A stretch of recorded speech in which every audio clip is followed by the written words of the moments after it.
안녕하십니까. 유니티비의 이영아입니다. 매주 수요일 전문가와 함께 한 주간의 한반도 동향에 대해 알아보는 한반도는 지금입니다. 오늘은 정세분석 총괄과의 임혜지 사무관께서 자리해 주셨습니다. 사무관님 안녕하세요. 안녕하세요. 지난주에도 북한은 국내 여러 정치 현안을 두고 반정부 투쟁 선동이 계속됐습니다. 자세한 설명 부탁드립니다. 네, 지난주에도 북한은 분야별 조직과 매체를 동원해서 국내 여러 정치 현안에 개입하며 반정부 투쟁 선동을 이어갔습니다. 특히 11월 28일에는 조평통 서기국 보도 형식으로 박창신 신부의 북한 연평도 포격 도발 관련 발언 등에 대한 우리 정부의 조치를 종북몰이 광란이라고 왜곡을 하면서 우리 대통령 실명을 거론하며 비난을 했습니다. 종교계에까지 퇴진 투쟁이 확대되었다고 하면서 노골적으로 반정부 투쟁을 선동하였고요. 이어 11월 29일 종교인협의회, 12월 1일 조선농업근로자동맹, 12월 2일 북한 조선그리스도교연맹 등 각 단체들의 명의로 해당 계층에 대한 투쟁을 선동해 나가고 있는 추세입니다. 그 외에도 우리 대통령의 시정연설에 대한 비난이나 주요 인사들의 발언을 소재로 한 비난을 이어가고 있습니다. 여기에 대해 우리 정부가 지난 11월 22일 통일부 대변인 성명을 통해서 북한의 대남 반정부 선동 중단을 요구했었는데요. 이에 대해 북측의 반응이 어땠습니까?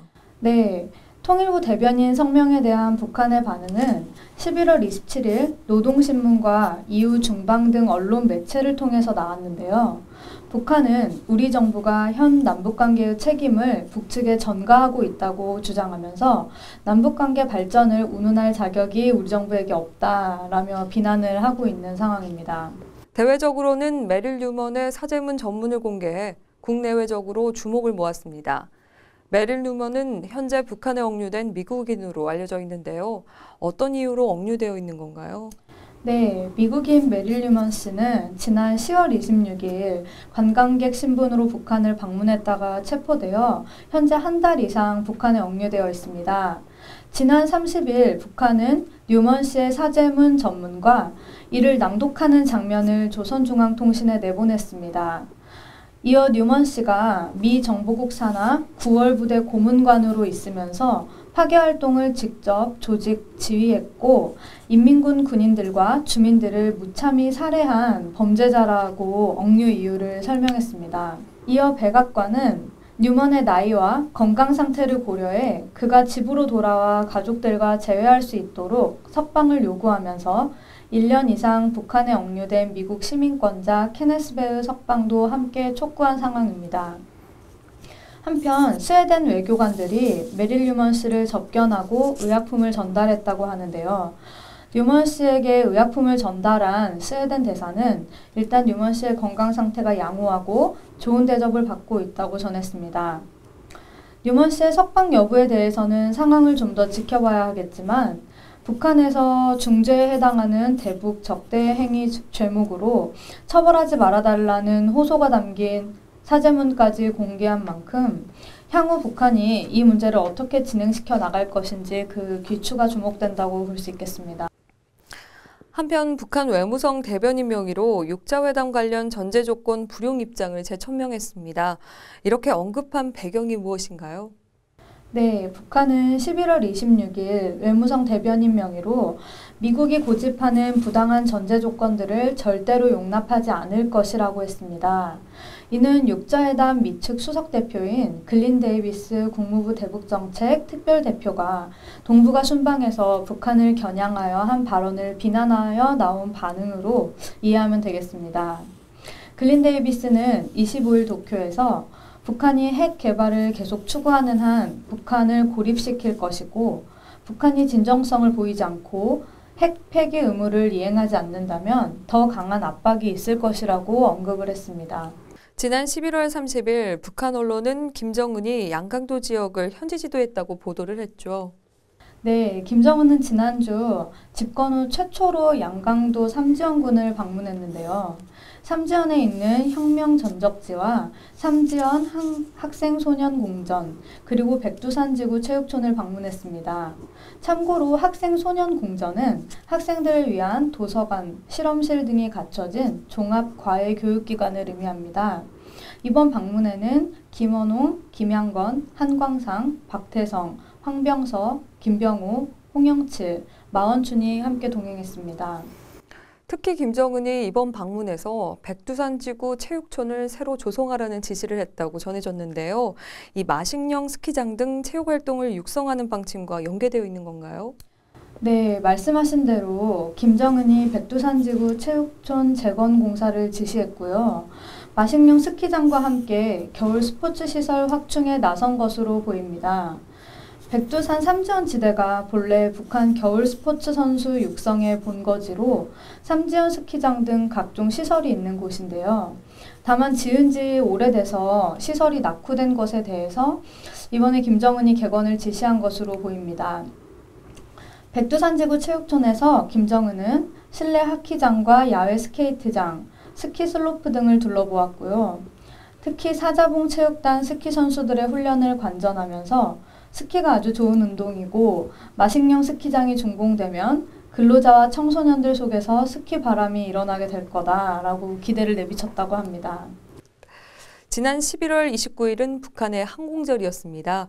항공절 어떤 날인가요? 네, 11월 29일은 북한의 두 번째 항공절이었습니다. 원래 북한은 재작년까지 김일성의 지시로 1947년 첫 정규 비행대가 창설된 8월 20일을 공군절이라고 하면서 기념을 해왔는데요. 근데 지난해 이제 김정은 체제가 들어서면서 기존 공군 무력을 중심으로 지대공 미사일, 고사포 등 반항공 무력까지 통합하는 소위 항공 및 반항공군으로 개편을 했습니다. 그리고 작년 5월 초에 김정은이 항공 및 반항공군 사령부를 시찰하면서 김일성에 의해 항공대가 창설된 날을 기념할 수 있도록 11월 29일을 항공절로 정하자라고 지시를 했다고 합니다. 그래서 작년부터 북한에서는 항공절을 기념하게 되었고 이번에 두 번째 항공절을 맞은 것이죠. 네, 그럼 이 공군절이 항공절로 대체가 된 건가요? 예, 그렇게 보시면 될 것 같습니다. 네, 금년 이 항공절과 관련해서 북한 내부에 특별한 동향은 있었습니까? 네, 북한 조선중앙통신은 김정은이 항공절을 맞아 항공 및 반항공군 군부대를 방문했다고 전했습니다. 해당 보도에 의하면 이 군부대는 머나먼 북변에 위치해 있다고 밝히고 있고요. 김정은이 군인들을 축하하고 기념사진을 찍었다고 전하고 있습니다. 금번 방문에 최룡해, 김영철, 황병서가 동행했습니다. 그 외 한 주간 북한 내부 동향은 어떠했는지 좀 전해주시죠. 네, 북한은 마식령 스키장 리프트 설치, 미림승마 구락부의 성황리 운영 등 소위 김정은 치적 사업의 성과를 적극 선전하면서 김정은의 애민 지도자상을 부각시키려고 노력을 했습니다. 한편 평양 과학자 살림집 건설을 김정은의 과학 중시 사상을 결실로 미화하는 등 과학기술도 강조했는데요. 11월 26일 노동신문에서도 나라의 정치 사상적, 군사적 위상은 최신 과학기술에 의해 발휘된다고 하면서 기술 발전을 통한 경제 성과 달성을 독려했습니다. 이번 한 주간 북한 대내적인 움직임은 어떻게 보고 계신가요? 네, 대내적으로 북한은 12월 17일 김정일 사망 2주기를 앞두고 있습니다. 그런 만큼 김정일 유운을 강조하면서 유운을 달성하기 위한 분위기를 조성할 것으로 보입니다. 이를 통해 김정은에 대한 충성심 유도 및 체제 결속에 활용할 것으로 보입니다. 이번 주 북한의 대남, 대외적인 태도는 어떨지 전망 부탁드립니다. 네, 먼저 대남 측면에서는 지난주와 마찬가지로 국내 정치 상황이나 대통령 등 주요 인사의 발언들을 언급 또는 우리 언론 보도 내용 등을 소재로 반정부 투쟁 선동을 이어갈 것으로 전망하고 있습니다. 그리고 대외 측면에서는 일단 북한이 6자회담 재개와 관련해서 전제 조건 없는 대화 재개의 정당성을 계속 강조할 것으로 보입니다. 필요할 경우 미국을 압박하는 차원에서 억류자 문제에 대해서 추가적인 보도를 하거나 북한의 핵 억제력 강화 입장 등을 재차 피력할 것으로 보입니다. 네, 지금까지 정세분석국 정세분석총괄과의 임혜지 사무관을 모시고 한 주간의 한반도 동향을 알아봤습니다. 사무관님 자리해 주셔서 고맙습니다. 감사합니다.